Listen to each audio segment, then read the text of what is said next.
आज का हमारा टॉपिक है अरे एज ए पैरामीटर। तो उसके लिए एक छोटा सा प्रोग्राम लिखते हैं। एक हम अरे डिक्लेयर करते हैं अरे एज ए पैरामीटर। तो सबसे पहले अरे डिक्लेरेशन होगा अरे इंट पैरामीटर, उसका जो रहेगा अरे टाइप का रहेगा। उसके बाद मेन फंक्शन लिखते हैं, उसमें हम एक अरे डिक्लेयर करते हैं। सपोज हम कर रहे हैं इंट नम, जिसकी साइज हम 5 ले रहे हैं और उसमें वैल्यू इनिशियलाइज कर रहे हैं 1 2 3 4 5। अब इसको हम प्रिंट कर रहे हैं तो printf बैकस्लैश n दे देते हैं, प्रिंटिंग अरे। यहाँ पे भी बैकस्लैश n दे देते हैं। उसके बाद एक लूप चलेगा for int I equal 0, I less than 5, I plus plus. और हम यहाँ पे लिखेंगे printf %d और num i। ये हम फुल अरे, यहाँ पे हमने फुल अरे प्रिंट करा लिया। अब हम आपको क्या दिखाना चाहते हैं वो बताते हैं, वो तो मेन है। तो हम यहाँ पे अरे को कॉल करते हैं। तो अरे हमने मेथड बनाया है और उसमें हम पास करना है अरे एज ए पैरामीटर। तो अरे हमने जो नम टाइप का जो अरे बनाया हुआ है, इसको हम एज ए पैरामीटर पास करते हैं। अब यहाँ पे हम इसको प्रिंट कराते हैं अगेन। अब हम इसको अलग अलग प्रिंट करा रहे हैं। सपोज हम प्रिंट करा रहे हैं इसको, हम प्रिंट करा रहे हैं नम की फर्स्ट इंडेक्स को। ठीक, यहाँ पे हम बैकस्लैश n दे देते हैं ताकि लाइन ब्रेक रहे। यानी हम यहाँ पे प्रिंट करा रहे हैं, लिख देते हैं प्रिंटिंग फर्स्ट इंडेक्स ऑफ अरे, उसकी जो भी वैल्यू रहेगी ये। उसके बाद इस प्रोग्राम को हम क्लोज करते हैं।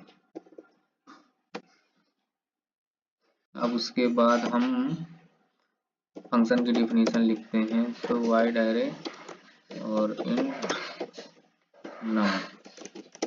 अब हम यहाँ पे सपोज अगर हमने कर दिया num 1 इक्वल 100, तो इसका आउटपुट आपके अकॉर्डिंग क्या आएगा, यही है मेन सवाल। तो मैं कह रहा हूँ इसका आउटपुट आएगा, एक बार आप सोचिए इसको जरा, वीडियो को रोक करके आप अपने अकॉर्डिंग क्या हो सकता है इसका आंसर। ये फंक्शन कॉलिंग है,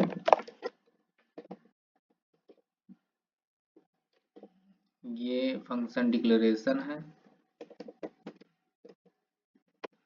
और ये है डिफिनीशन। इसका आउटपुट क्या आएगा? इसका आउटपुट मैं कह रहा हूँ कि प्रिंटिंग अरे, यहाँ पे वैल्यू आएगी 1 2 3 4 5 और प्रिंटिंग फर्स्ट इंडेक्स ऑफ अरे अगर 1 प्रिंट कर रहा है तो इसकी वैल्यू आएगी 100। कैसे आएगी पहले तो इसको चेक करते हैं आ रहा है कि नहीं है। कैसे आएगी तो फिर हम डिस्कस करेंगे। ये देखिए प्रिंटिंग अरे 1 2 3 4 5 और प्रिंटिंग फर्स्ट इंडेक्स ऑफ अरे 100। अब ये चमत्कार हुआ कैसे? यही है एज ए अरे एज ए पैरामीटर का कमाल। तो इसको अगर आपको जानना है तो फिर आप वीडियो आगे को कंटिन्यू करो, कैसे होता है हम बताते हैं कैसे हुआ।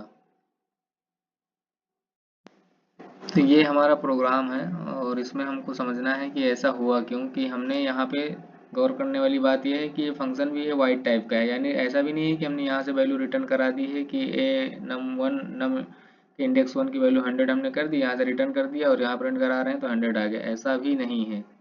तो ऐसा हुआ कैसे, ये है मेन टॉपिक। तो इसको समझने के लिए आपको ये जानना जरूरी है कि जब भी हम कोई एरे को डिक्लेयर करते हैं तो जो उसका एड्रेस होता है वो अरे इंडेक्स, अरे के फर्स्ट इंडेक्स का जो एड्रेस होता है वही कंप्लीट एरे का इंडेक्स होता है। यानी कि यहाँ को आपको ऐसा समझना होगा कि जब भी हमने एरे 5 की साइज का एरे डिक्लेयर किया तो जो अरे का जो 0 इंडेक्स का जो एड्रेस होगा वही कंप्लीट अरे का एड्रेस होगा। सपोज इसका एड्रेस 10 10 है, यानी अगर इसका एड्रेस ये फर्स्ट 0 इंडेक्स है, अगर इसका एड्रेस 10 10 है, इसका 10 12 हो गया, इसका 10 14 हो गया, 10 16 हो गया, 10 18 हो गया, अगर 64 बिट से है तो वो 4 4 करके बढ़ेगा। तो इसका साइज अगर सपोज 10 10 है तो कंप्लीट 4 इसका N5 का भी एड्रेस 10 10 ही होगा मेमोरी लोकेशन में। और अरे एज ए पैरामीटर, यानी अरे को जब हम पास करते हैं एज ए फंक्शन में एज ए पैरामीटर, तो हम उसका रेफरेंस पास करते हैं, ना कि उसकी वैल्यू को पास करते हैं। यही मेन टॉपिक है, यही मेन समझने वाली बात है। यानी हमने यहाँ पे एरे को पास किया तो उसको अरे का पूरा रेफरेंस ही पास कर दिया, जो नम हमने वेरिएबल लिया हुआ है उसका कंप्लीट हमने रेफरेंस ही पास कर दिया। यानी अब इस पे जो भी चेंजेस होंगे वो पूरे प्रोग्राम में अप्लाई होंगे। उससे मतलब नहीं है कि आपने रिटर्न कराया कि नहीं कराया, हमने यहाँ चेंज करा दिया, यहाँ से कॉलिंग कर दिया, इसके बाद इसमें चेंजेस शुरू हो गए, अप्लाई होंगे जो भी उस पर चेंजेस किए जाएंगे। अब उसको कहीं भी हम प्रिंट करेंगे तो वो काम करेंगे। यही है मोटा माटी। अब देख लीजिए, और डिटेल जानी है तो फिर और आपको आगे इस हमसे जुड़े रहना पड़ेगा। तो जुड़े रहिए, नई नई चीज़ें रोज़ सीखते रहिए। आज के लिए इतना ठीक है।